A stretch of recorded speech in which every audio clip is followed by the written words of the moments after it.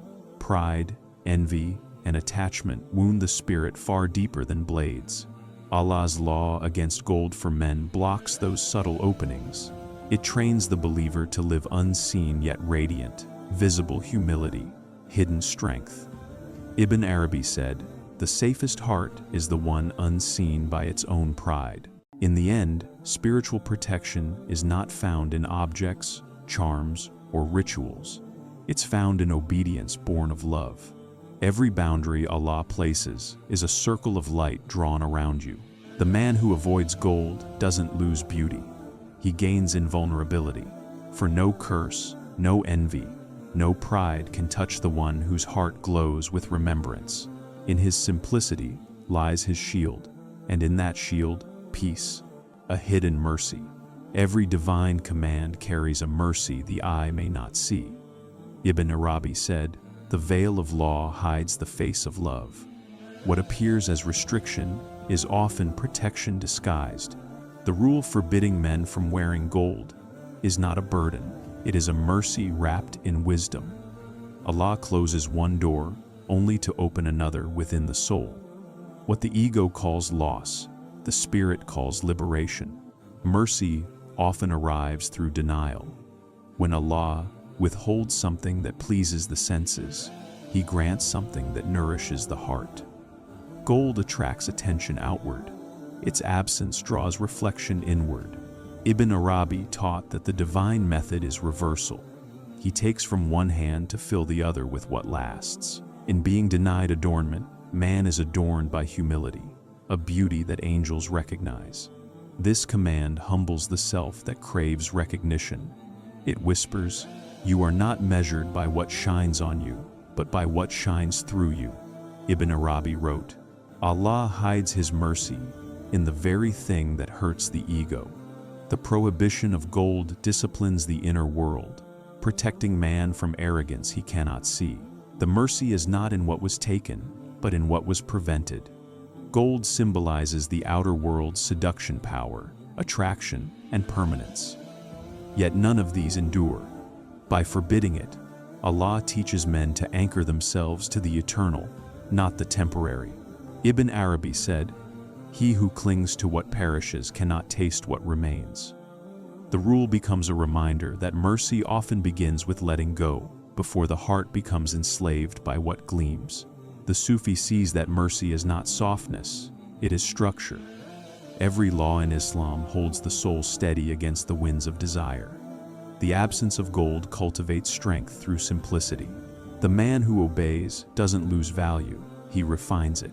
Ibn Arabi called such souls polished mirrors, plain to the world, yet reflecting divine light in secret. The hidden mercy also lies in equality before Allah. When gold is removed, all men stand the same, rich and poor, king and laborer, shoulder to shoulder. Without adornment, hearts are judged by purity, not possessions. Ibn Arabi said, "Mercy erases hierarchy. The rule restores the balance pride destroys," reminding the believer that worth is a matter of soul, not surface. The ego mourns what it cannot display, but the spirit rejoices in what it no longer needs. Allah's mercy hides in these exchanges, taking away what burdens under the disguise of beauty. The Sufi learns to trust this rhythm. He knows that every no from Allah conceals a deeper yes to the heart. That is the essence of hidden mercy, guidance spoken through limits. In the end, the rule against gold is not about deprivation, it is about direction. Allah redirects man's love from shine to light, from surface to essence. Ibn Arabi said, "When the Lord conceals, He protects. When He protects, He loves." The absence of gold becomes a silent blessing, a mercy unseen but deeply felt. What the world calls denial, the awakened heart calls divine care. The rule against gold was never meant to take beauty away from man. It was meant to protect him from being enslaved by it. Ibn Arabi said, "The heart that seeks adornment outside forgets the treasure within." Gold shines, but so does arrogance, And Islam came to teach us the difference between light and glitter. When a believer lets go of what dazzles the eyes, he allows Allah to polish the heart instead. So when you see gold, don't see restriction, see mercy. A mercy that calls you away from pride and closer to purity. Because in the end, what decorates a man is not what he wears on his hand, but what he carries in his soul.